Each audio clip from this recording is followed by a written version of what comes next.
مسافر نے اس سے پوچھا آپ کے پاس کوئی گروی زمین تو نہیں ہے؟ جب زمیندار صاحب نے اس کا اقرار کیا تو مسافر نے انہیں پھیر دیا اور کہا کہ جو شخص مسلمان ہو کر زمین گروی رکھتا ہے اس کی کمائی حرام سے خالی نہیں ہو سکتی۔ اس کے بعد ایک عالم صاحب کو بھیجا گیا، ان میں یہ نقص پایا گیا کہ انہوں نے اپنی بہنوں کو حکم شریعت کے مطابق جائیداد میں حصہ نہیں دیا۔ اس واسطے مسافر نے ان کا کھانا بھی رد کر دیا اور فرمایا کہ آپ بہنوں کے غاصب ہیں، اور کہا آپ کے ہر لقمے میں آدھے سے کم حرام شامل نہیں ہے۔ نماز مغرب سے یہ سلسلہ شروع ہوا اور رات کے 9 بجے تک متعدد مسلمان کھانا لے کر مسجد میں گئے اور شرمندہ اور سرنگوں ہو کر واپس آئے۔ مسافر کلو مما فی الارض حلالا طیبہ کی کسوٹی کے لیے مسجد میں بیٹھا تھا، اور ہر ایک مسلمان کو جو کھانا لے کر جاتا تھا اسی قرآنی کسوٹی پر پرکھتا اور شرمندہ کر کے باہر نکال دیتا۔ تمام آبادی میں شور برپا ہو گیا، جا بجا یہی چرچا تھا، مسلمانوں کو بھوک اور نیندیں بھول چکی تھی۔ گھروں میں، بازاروں میں، گلی کوچوں میں جہاں بھی 4 آدمی بیٹھے تھے یہی گفتگو اور ذکر تھا۔ جب کسی جگہ ایک مسلمان دوسرے کو کہتا تھا کہ تم کھانا لے جاؤ تو وہ اسی وقت کانوں پر ہاتھ رکھ دیتا تھا۔ کوئی کہتا کہ میں راشی ہوں، کوئی کہتا میں سود خور ہوں، کوئی کہتا کہ میں کم تولتا ہوں، کوئی کہتا کہ میں نے بہنوں کا حصہ نہیں دیا، کوئی کہتا میرے لڑکوں کی آمدنی میں حرام شامل ہے۔ مختصر یہ کہ دلوں کے عیوب آج زبانوں پر آ گئے اور ان کا برملا اعلان ہو رہا تھا۔ اگرچہ اچھرا میں ہزارہا مسلمان آباد تھے مگر ایک شخص بھی عقل حلال کا مدعی بن کر سامنے نہیں آیا۔ بزرگان قصبہ کی گردنیں خم تھیں، بااحساس مسلمان زمین میں غرق ہوئے جاتے تھے۔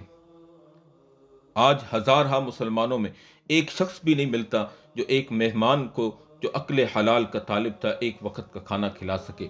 رات کے 10 بج گئے مگر کسی سے کھانا نہ کھلوایا گیا۔ اب سوال یہ درپیش تھا کہ کیا یہ مسافر اچھرا سے بھوکا چلا جائے گا؟ کیا رسول اللہ صلی اللہ علیہ وسلم کے امتی حرام کھانے پر مصر رہیں گے؟ جوں جوں وقت گزرتا جا رہا تھا دلوں کا اضطراب بڑھتا جا رہا تھا، یہاں تک کہ رات کے 11 بج گئے۔ آخر مجمع کے اندر امید کی کرن جلوہ گر ہوئی۔ ایک شخص نے کہا میں ابھی بہنوں کا حصہ دیتا ہوں، اور اس نے دینے کا پختہ ارادہ کر لیا۔ دوسرے نے کہا میں گروی زمین چھوڑتا ہوں، اور اس نے چھوڑ دی۔ تیسرے شخص نے کہا آج کے بعد کبھی سود نہ لوں گا، اور اس نے سود کو چھوڑ دیا۔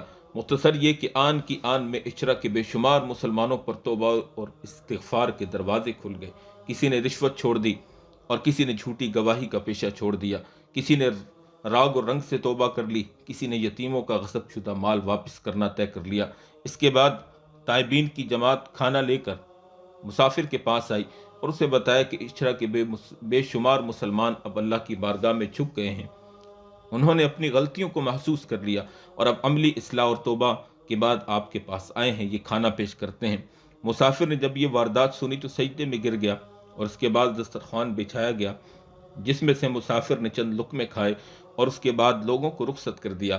صبح کے وقت اچھرا کے بے شمار مسلمان جوگ در جوگ مسجد میں آئے تاکہ باخدا انسان کی زیارت کریں جس کے زہد بے ریا نے اپنی صرف ایک عمل سے اچھرا کے آدھے مسلمانوں کو صحیح مسلمان بنا دیا، سچا مسلمان بنا دیا۔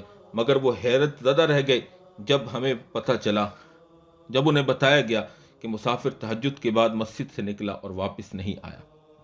یہ واقعہ ہے جس سے معلوم ہو سکتا ہے کہ اہل اللہ کس طرح خلق خدا کی اصلاح کرتے ہیں۔ اس مسافر نے کوئی واعظ نہیں کیا، کوئی کتاب نہیں چھاپی، کوئی درس و تدریس کا نصاب نہیں بنایا۔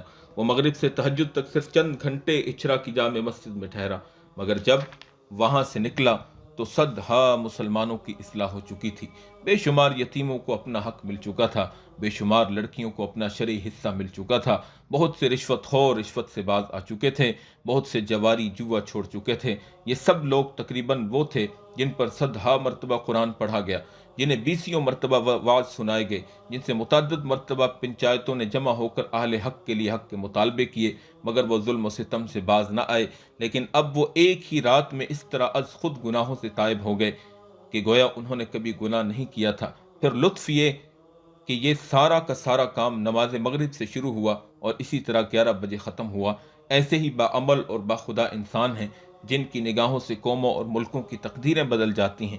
آئیے اپنے اندر اخلاق اور صداقت کو پیدا کریں اور اپنی اصلاح کی فکر کریں، اپنی اصلاح کی کوشش کریں، اور ہم دیکھیں بحیثیت مسلمان 1 منٹ کے لیے اپنے گریبان میں جھانکیں کہ آج ہماری اخلاقی حالت کیا ہے۔ ہم مسلمان ہیں، لیکن کسی کا حق مار رہے ہیں، رشوت کھا رہے ہیں، سود کی کمائی کھا رہے ہیں، اور خیانت کا کام ہم کر رہے ہیں، جھوٹ ہم بول رہے ہیں، جواری ہم بنے ہوئے ہیں، اللہ کے محرمات کو ہم سر انجام دے رہے ہیں، اور اللہ کے رسول صلی اللہ علیہ وسلم کی ترتیبوں پر ہم نہیں ہیں۔ کیا ہم صحیح معنوں میں مسلمان ہیں؟ میں اپنے بارے میں سوچوں، آپ اپنے بارے میں سوچیں کہ اگر آج ایک بندہ ہمارے محلے میں آ جائے، آج ایک بندہ ہماری بستی میں آ جائے اور کہے 100% حلال کھانا مجھے کھلاؤ، تو میں اپنے بارے میں سوچوں، اور میرے سامعین گرامی آپ اپنے بارے میں سوچئے کہ کیا ہم اس کو 100% حلال اور طیب کھانا کھلا سکتے ہیں؟ یہ ایک سوال ہے، اس پر ضرور سوچئے گا۔ وآخر دعوانا ان الحمد للہ رب العالمین۔